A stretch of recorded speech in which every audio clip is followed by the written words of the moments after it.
Balancing this with my role at Google has sort of forced me. I was actually very sad about this, and it sort of was very personal to how much is YouTube paying you. So as of this moment, that number is a big.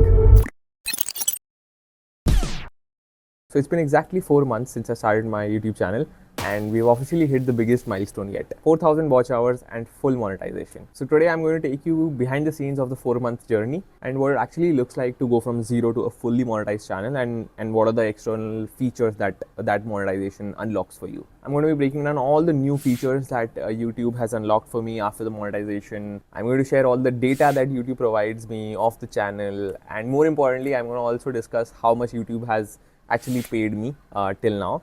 So stay tuned for that. Now, 4 months ago, this was just an experiment, and around 77 videos later, which includes all the shorts, by the way, we have hit a community of around 2,100 people. Another fun fact that sort of inflates this milestone is that reaching 4,000 watch hours means that collectively you've spent around 160 days watching these videos, and that's a surreal stat for me, honestly. And it proves that the and mindset, pursuing your career and your passion, actually works. Okay, so but before we talk about the money, let's talk about what actually worked and what did not. Now we have very big outliers in the videos that I've put out. Now the best video in terms of the views has been the video that I put out recently about how I spend my money in Bangalore as a software engineer. That has almost around 21,000 views now and still going strong.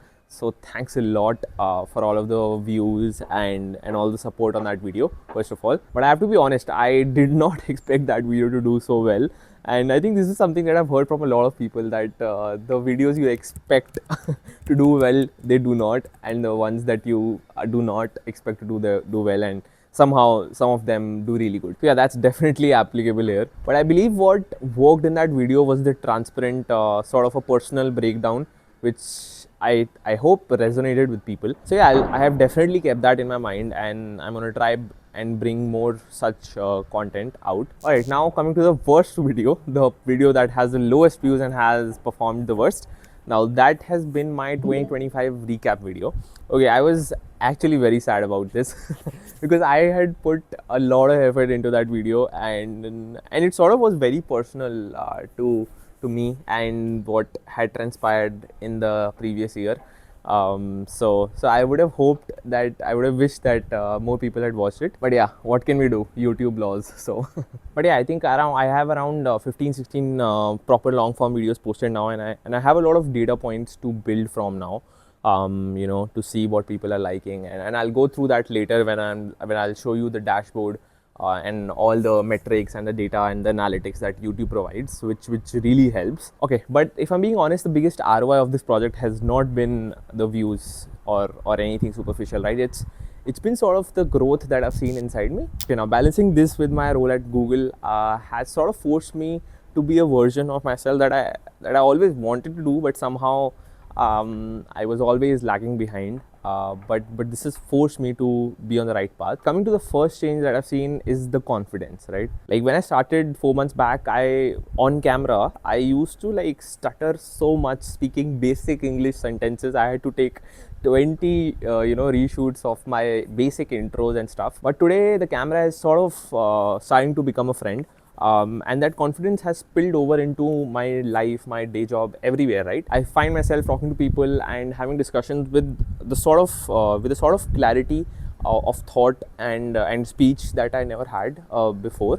So that has really helped me in my professional life as well as personal, right? Okay, so coming to the second learning, this is the responsibility of my opinion. Now, as the channel has grown, so has my visibility. Like people have started reaching out, asking for my opinion on the stuff that I cover on the channel. And when people start valuing your opinion, your standards of knowing something, they have to change. In fact, they have to upgrade. It's pushed me to elevate my research standards. I no longer just talk about a topic, right? I have to sort of master it in depth before I hit record now. And finally, the third one, and probably the most important one I've seen, is the discipline. I've started hitting the gym daily, and I'm being much more intentional about my health, about my body. Even with the convenience of food at Google, it's very easy to fall into the trap of eating junk food and the monotony that hits. But having something of my own, this project YouTube has sort of spilled into my everyday life. I think I'm not sure if YouTube is the only reason for that, but I can definitely identify that it has sort of been a catalyst for this new level of motivation that I feel everywhere in my life, right? Okay, so now coming to all the features that I've unlocked after the monetization. Let's see what has actually changed after I have hit that monetization apply button. Okay, first I've unlocked watch page ads and the short feeds ad. Now this is the more traditional way that creators earn. Now I also have access to supers and memberships, which I have not yet explored in detail. Now these are the ways that the core community can support the channel more directly. Now I have not set this up as of now because I feel I might not be able to produce enough members only content and stuff like that for now. But yeah, that is definitely something that I'm going to start exploring and see how I can produce more content on that side as well. Now apart from these, another really cool feature, and I think it's probably the biggest in terms of the monetary benefit that people are able to extract from YouTube. Now this is the BrandConnect feature. Now BrandConnect gives me a professional media kit and the data inside it is quite fascinating. Now it's not just about the views, it's about who is watching, where are they watching from. Like for example, one metric that I observed is that 52% of you are between the age of 25 to 34. Now what it also gives me is the sort of interests that my audience has. Like for example, one of the top interests is credit card preference, which is one of my top interests as well, and I've covered on the channel. Like I have a couple of videos I think on credit card and the redemptions that I've made now. Now apart from all these metrics, what this actually helps me in as well, and the brands that are looking to collaborate with me as well, is that they are also able to see what kind of demographics of my audience are, and if that aligns with the sort of people that they want to target, then that's a direct match, right? So yeah, that really helps. There is no sort of a layer in between. It's very transparent. Like here's the data and decide for yourself whether you're going to collaborate or not. So I think that's a really cool feature to have. All right, so now the big question everybody asks, right? That how much is YouTube paying you? So let's look at the dashboard. So as of this moment, that number is a big 50 rupees.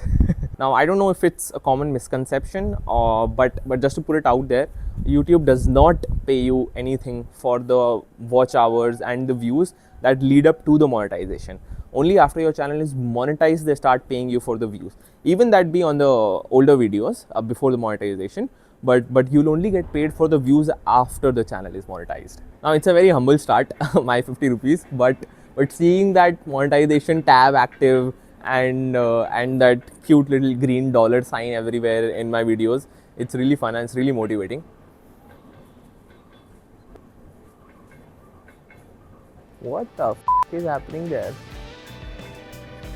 Whatever. Okay, yeah, so I guess that was the motivation behind this video, just to share this huge milestone with all of you guys, and also talk about what are the changes that I'm seeing in myself, and like from a YouTube point of view, what are the new features that we've already talked about. Alright, I guess like we've talked about the initial 4 months, and my goal for the next 4 months will probably just be the same, keep growing the channel organically. Like I want to set a subscribers number, a goal in my mind for the next 4 months, but I'm not sure how realistic that might be.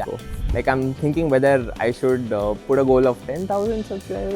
I'm not sure whether it's very realistic or not for the next 4 months, since we only had I think around 2100 in the first 4 months.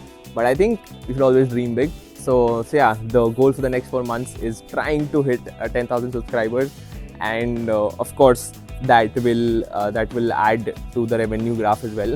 And yeah, something that I definitely have to explore is this BrandConnect tool as well, and how these things work. I have not done any collaborations till now, but I would definitely be open to stuff and promote relevant stuff on my channel. So, I mean, if somebody from any brand is watching, I am definitely open to collaborations, and yeah, I have that stuff to explore yet. Okay, so if you've been here for the last 120 days, or you've joined in at any moment in that time, thanks a lot. And if you're just joining, hit that subscribe button right now, and let's see where the data takes us. And yeah, see you in the next one.